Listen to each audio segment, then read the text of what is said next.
Long-time readers of this publication can probably recall a car review or several that hinged on steering feel and response. But can you name one where that specific attribute defined a full-size, heavy-duty pickup truck? The 2017 Ford F-350 Platinum is most definitely not a sports car, and yet here we are zeroing in on its steering.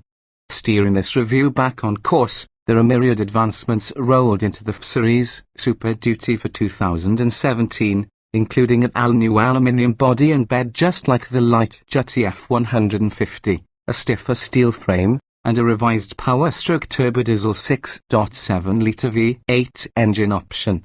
Yet for truckers who occasionally venture into crowded urban areas or tight work sites, the Super Duty's new variable ratio steering system could be its most noteworthy enhancement. The setup gives the driver the impression of greater maneuverability by, as Ford puts it, mechanically adding or subtracting rotations to driver input at the steering wheel. Said another way, for a given steering input, the front wheels will turn more at lower speeds and less at higher speeds. What's truly special about the setup is that it's based within the steering wheel's hub, not in the steering gear itself, as is common. This allowed Ford to retain the F-Series hydraulically assisted recirculating ball steering system, simplifying the manufacturing process. How does it work? A planetary gear set mounted between the steering wheel and the steering column receives inputs from an electric motor and the steering wheel, leaving the steering shaft to the front axle as the output. At lower speeds, the electric motor bolsters driver inputs, turning the front wheels more for a given steering input than they would at higher speeds. The variable ratio setup does not reduce the Super Duty's turning circle, yet the steering definitely makes the enormous truck feel wieldier. We experienced almost no hand-over-hand flailing in parking lots, a common symptom of large trucks' slow steering ratios, and we also noted a greater sense of stability at highway speeds. Some road feel even manages to reach the driver's hands. Our only qualm is that on a straight road at about 40 miles per hour, caught between low and high road speeds, the computer seems unsure of which steering ratio to select. This is felt as odd surges or unexpected sags in response to small inputs at the steering wheel and some mild wandering. The rest of the truck, unless you try slapping magnets on the new Super Duty's flanks, you'd likely never know its body is now made from aluminium. The fully boxed frame remains steel. The aluminium is intended to save weight. It does, but we can't yet speak to specifically how many pounds have been trimmed. That's because Ford also added features for 2017 and upgraded the F-350's axles and four-wheel drive components, adding some pounds back in. Also, this F-350 had the single-ear wheel option, while the most recent Preluminum 2015 F-350 we tested had the dual rear axle. Not quadruple SOP hatches, this F-350 weighed 8,060 pounds, compared with the 2015 dually model's 8,520 pounds. We can speak with more authority on the new Super Duty's steel frame, which Ford claims is 24 times stiffer than before. The backbone indeed seems Viagra fortified, even if the body mounts between it and the aluminium cab and bed allow some quivering. This Super Duty's heavy-duty 350 spec suspension, which rides much harder than the more livable F-250 setup, didn't help quell the jiggle. Ford offers the Super Duty in XL, XLT, Lariat, King Ranch, and Platinum trim levels. Our test truck came loaded up in the Platinum spec, although we photographed a King Ranch for this story. The interior is plush, with leather-wrapped seats massaging in front, wood and metal trim, an 8.0-inch touch screen, dual-zone automatic climate control, and more. We mention this because if this sort of luxury appeals to you more than a loud towing capability, we'd suggest sticking with the smooth-riding F-250 or even an F-150. The F-350 is definitely a work truck underneath, so only man-made haulers who either always have a heavy trailer in tow or load the bed often enough to calm the ride should consider the F-350 in pricey King Ranch or Platinum forms. For those who enjoy probing the outer towing limits of trucks smaller than semis, Ford boasts that the F-350 can now lug up to £32,000.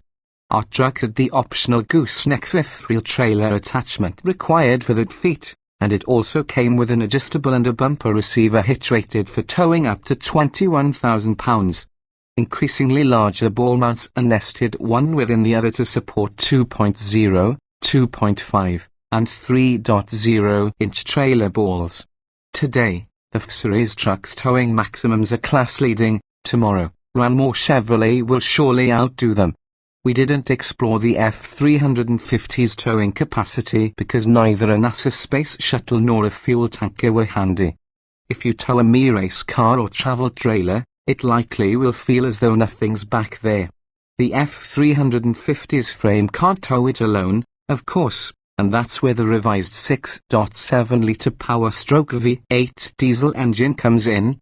Ford altered the engine's fuel delivery setup, turbocharger, and electronic controls to up its peak torque from 860 lb-ft to a mighty 925 lb-ft. The maximum horsepower holds at 440. This beast is an $8,795 option over the standard 6.2-litre gasoline V8, and it ably moves the F-350, unburdened or otherwise. We recorded a snappy 7.2 second 0 to 60 mph time, again, class-leading until some other HD truck beats it, of course. Engine response pulling away from a stop can seem sluggish, and that's because the computer limits torque in the first 3 transmission gears. There are 6 total to maintain traction while protecting the driveline. Once underway, the engine settles into a sub-2000 RPM slumber. From idle to the 3,600 revolutions per minute upshift point, the diesel is smooth and so quiet that, from outside the truck, it's difficult to distinguish from a gas mill. Braking is equally smooth, with a decently linear pedal returning a 202-foot stop from 70 miles per hour. That qualifies as good for something that weighs 4 tons. We even recorded 15 miles per gallon over the course of our test, 3 miles per gallon better than the last F-350 we tested and on par with some F-150s we've evaluated. What's remarkable is that Ford packed so many updates into the Super Duty and then kept it looking largely the same. Long-time customers, we assume, will appreciate the bluff front end's continued likeness to a barn wall. Ford did add nuke-shaped LED running lights that are more than a foot tall. Their lit area and the resultant illumination are so great, in fact, that someone could almost drive at night without using the truck's actual headlamps almost. It also sprinkled more chrome everywhere, possibly to visually justify the Platinum's $64,780 base price. In addition to the aforementioned $8,795 diesel engine, our $79,180 truck came optioned with a $390 locking rear differential, a $370 fifth wheel prep package, $185 inflatable rear seat belts, $95 LED clearance lamps on the roof, $165 pre-wired accessory switches, a $725 bed camera, and a $495 spray-in bed liner. The most expensive item outside of the engine room was the $2,785 Platinum Ultimate package, which includes a panoramic sunroof, adaptive cruise control, lane departure warning, and 360-degree cameras. To us, though, the only must-have option is the maneuverability-enhancing steering, a $685 extra on the Lariat trim and open standard on the Platinum. A stiffer frame, more LED lighting accents, more luxury, and higher tow ratings are expected in a redesign-heavy-duty truck these days. One that drives smaller than it looks, as does this Ford, is our idea of a big truck breakthrough.